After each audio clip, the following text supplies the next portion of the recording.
के मेंबर्स हैं उनसे भी बात करनी है। वज़ीर-ए-आज़म की मुलाकात जो थी वो बहुत अच्छी रही। उसमें सब पार्टीज ने अपने अपने ख्यालात उनके सामने रखे और ये पहला कदम था उनकी तरफ से कि किसी तरीके से जम्मू कश्मीर में हालात बेहतर बनाए जाएं और एक सियासी दौर शुरू किया जाए। इसके अलावा मैंने आपसे कुछ कहना नहीं। जब तक मैं अपनी जमात से बात नहीं करूंगा, मैं आपके सामने कोई और के बारे में कह नहीं सकता। बाकी आपको सब पता है, उमर साहब ने आप बहुत वहाँ पे प्रेस वालों से भी बात की है और अखबारों में भी है वहाँ से। अगर आपने कुछ पूछना है तो पूछ। डॉक्टर साहब, आपने आप गए थे अभी पार्टी को लेकिन जो आपने कुछ प्रेस में बयान दिए कि आपने मीटिंग से बात की, तो जो गुप्कार का स्टैंड था वहाँ वो आपने इंडिविजुअली अपनी पार्टी को लेकर की। So do you think that it is the good end of the Gupkar alliance? This meeting was also the end of the Gupkar alliance, and plus Why should the meeting be end of the alliance? and plus the acceptance of Why should it be the end of the alliance? Why? Because nobody supports as spokesman of Gupkar. You spoke देखिए ना, for individual. एक I didn't speak as एक second. हमें वहाँ पे alliance के conference हमें वहाँ पे अलायंस के तौर पे नहीं बुलाया गया। अगर जो गुप्कार अलायंस के मेंबर्स हैं उन्होंने मीटिंग में शिरकत की, लेकिन मीटिंग में शिरकत करके हमने कोई ऐसी बात नहीं की जो गुप्कार अलायंस के एजेंडा के बाहर रही हो। आखिरकार गुप्कार अलायंस ने क्या कहा कि 5 अगस्त 2019 को हम कबूल नहीं करते और इसके लिए जो हमें कॉन्स्टिट्यूशनली, पीसफुली, लीगली, पॉलिटिकली जो हमें करना होगा, इसको अंडू करने के लिए वो हम करेंगे। अब ये बात वहाँ करके या मीटिंग से बाहर आके प्रेस के सामने कह के, तो गुप्कार अलायंस का जो एजेंडा है वो अंडू कहाँ पे होगा? ना वहाँ जाके किसी ने भी वज़ीर-ए-आज़म से ये कहा कि ना अब 5 अगस्त मतलब हम में से जो गुप्कार अलायंस के मेंबर्स हैं वहाँ पे किसी ने तो ये नहीं कहा ना कि बस 5 अगस्त को हम कबूल करते हैं, आगे बढ़िए। हमने कहा ना कि हम वहाँ लोग नाराज़ हैं, इस फैसले से खुश नहीं हैं, वो चाहते हैं कि तब्दीली हो, लेकिन अब हमें लोगों को धोखा भी नहीं देना है। हम अगर लोगों को ये कहें जनाब कि हम 5 अगस्त के फैसले का रिवर्सल जो है मोदी साहब से ही हासिल करेंगे, वो लोगों को धोखा होगा ना।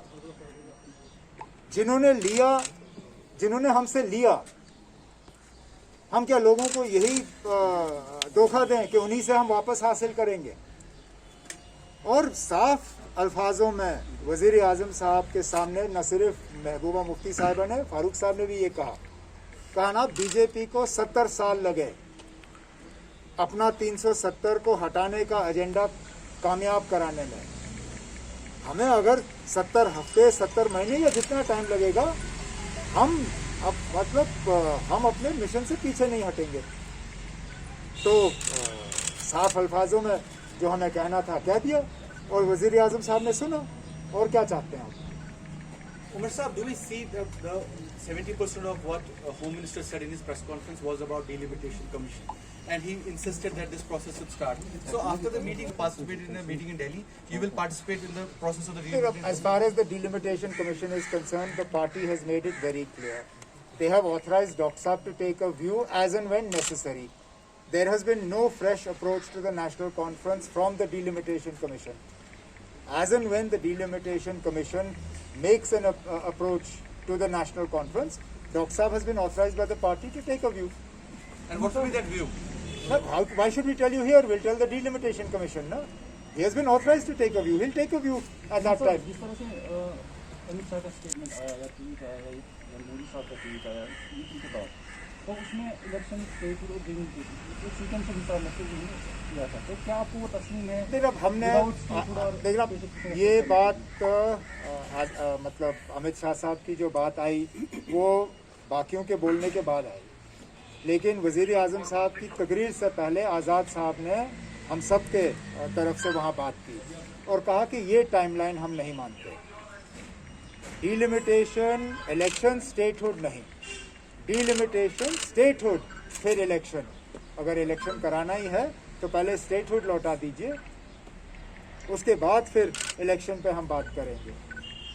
तो ये बात हमारे तरफ से आज़ाद साहब ने वहाँ मीटिंग में रखी है और हम इस बात पे जब जब हमें मौका मिलेगा हम इस पे जोर जो है देते रहेंगे। Thank you sir. Umar Saab, your party member Hasnain Masoodi Saab has said that even if the 370 is sub judice, that doesn't mean that we will not fight for it outside, even for the Supreme Court politically as well. But you have said that you don't want to go. नहीं ना, we have not said. आप क्यों, हमने कब कहा? ना हमने सब जुडिस अल्फाज का इस्तेमाल किया। हमने कहा ना that we will fight it for it politically, constitutionally and legally. सब जुडिस, unfortunately words were used only by two people. Ghulam Nabi Azad साहब used the term that it is sub judice and he doesn't want to talk about it, and Muzaffar Beg Saab said it is sub judice and you can't talk about it. I do not believe that just because it is in front of the Supreme Court that it is not a subject for discussion. Of course it is a subject for discussion. It is a subject for discussion. We discuss it. It was a subject in our DDC polls. We will continue to agitate the matter and I keep making this point.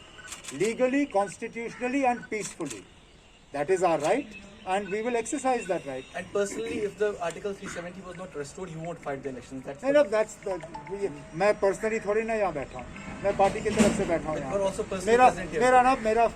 मैंने बार इस सवाल का जवाब दिया है। मेरा फिलहाल election लड़ने का कोई इरादा नहीं है। पार्टी का जो फैसला होगा वो अपनी जगह। Are you speaking only about assembly elections or parliament elections? अब आपको उससे क्या लेना देना? मैंने आपसे कहा ना, फिलहाल मुझे इलेक्शन लड़ने का कोई शौक नहीं है। Ajay Sahab, you're one of the members is Mehdi Saab is very angry with the party. Have you consulted him or talked about him, or you want? He is almost. No, I'm not going to discuss individuals here. Thank you, sir. If there is something that is between us. Thank you.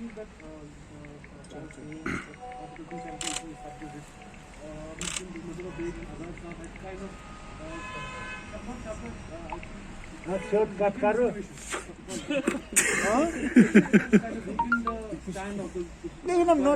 Neither of them are members of the Gupkar Alliance. Neither